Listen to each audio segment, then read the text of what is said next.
আমরা এই মুহূর্তে রয়েছি আসানসোল কর্পোরেশনের 13 নম্বর ওয়ার্ডের নিশ্চিন্তা গ্রামের রুইদাস পাড়ায়।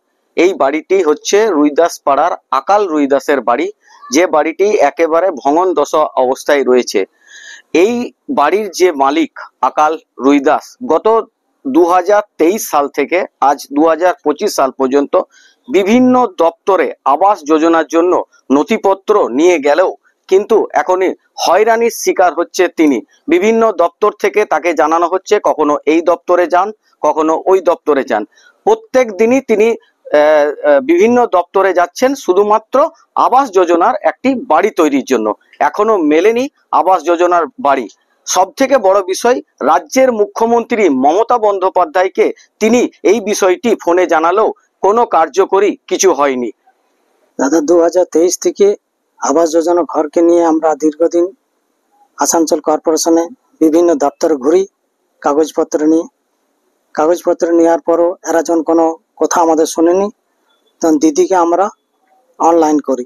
দিদি মানে মমতা ব্যানার্জি ফোন করার পর ওরা বললো যে ঠিক আছে, ডকুমেন্টসগুলো ওরা সব আমার কাছ থেকে নোটে নিয়েছে, দিয়ে বললো যে ঠিক আছে আমি ফোন করছি আসানসোল কর্পোরেশন ইঞ্জিনিয়ার আমাদেরকে ফোন করে যে আপনারা সিএমকে ফোন করেছিলাম না, হ্যাঁ ফোন করেছি ঘরের জন্য।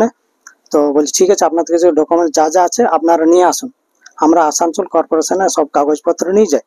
আসানসোল কর্পোরেশন ওরা বলে যে আপনার বোরোতে 3 নম্বর বোরোতে জমা দেন।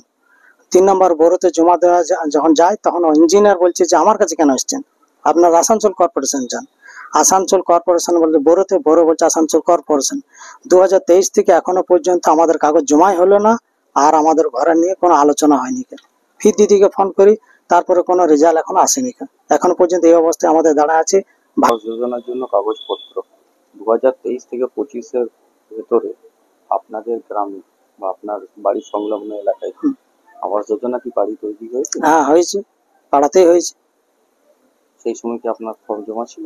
তখন ফর্ম জমা দিয়েছিলাম, কিন্তু ফর্মটা জমা হয় না। কেন হয়নি?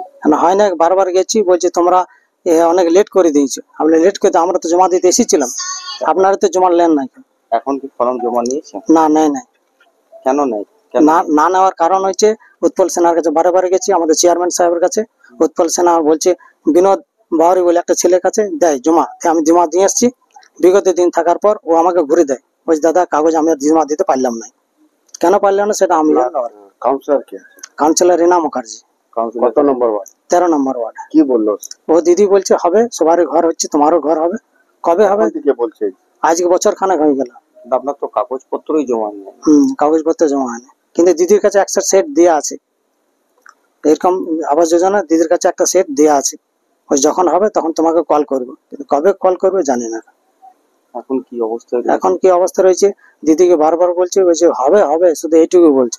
এখন যে বাড়িতে থাকছেন সেটি কি অবস্থা? এখন যা পরিস্থিতি যে কোনো সময় পড়ে যাবে। মানে মানে কি বলবো, যে মৃত্যুর সঙ্গে তারা পাঞ্জা লড়ছে, কবে ঘরটা ভেঙে পড়বে, কবে এরা দুর্ঘটনা ঘটবে, এই নিয়ে দিনক্ষণ। মানে মুখ্যমন্ত্রীকে বলেও কিছু কাজ হলো না। মুখ্যমন্ত্রী দপ্তরকে বলেছি, মুখ্যমন্ত্রী দপ্তরে এরা যা বলে আসানসোল কর্পোরেশন বলে, কর্পোরেশন ইঞ্জিনিয়ারকে বলে, ইঞ্জিনিয়ার আমাদের কাগজপত্র চাই, কাগজপত্র নিয়ে যাওয়ার পরও আসানসোল কর্পোরেশন বলে বড় অফিস যা, বড় অফিস বলে আসানসোল কর্পোরেশন, এইভাবে তাল বাহানো চলছে। আমাদের অনেক দিন থেকে বাড়ি হয়নি, আমাদের ভাঙ্গা বাড়িতে জল পড়ে, তারপর আমরা থাকতে পারি না। অনেক দিন থেকে অ্যাপ্লিকেশন করেছি, এখনো পর্যন্ত কোনো বাড়ি হয়নি। অনেক বছর ধরে অনেক জায়গা দিয়েছে, তা এখনো পর্যন্ত হয়নি। তারপর অনেক কষ্টের মধ্যে আমরা থাকি, দুটো ছেলে, আমার স্বামী আর আমি, 3-4 জন মিলে। তো আমার স্বামী দিন মজুরি কাজে যায়, প্রতিদিন কাজও হয় না, একদিন কাজ হয় তো একদিন হয় না, বৃষ্টি তো হয় না। আমাদের অনেক কষ্ট, ছেলেগুলো পড়াশোনা আছে, তারপর বাড়িতে আমরা কি করে বাড়িটা বানাবো? আমরা তো পারবো না, আমি নিজের সংসারে পেট চালাতে আমরা পারি না। আমি অনেক কষ্ট করি বাড়িতে, সেই জন্য অনেক জায়গা থেকে দিয়েছি কাগজপত্র, কেউ বাড়ি বানিয়ে দেয়নি, এতদিন এখনো হয়নি, অনেক বছর ধরে। কত বছর ধরে ভাঙা বাড়িতে রয়েছে?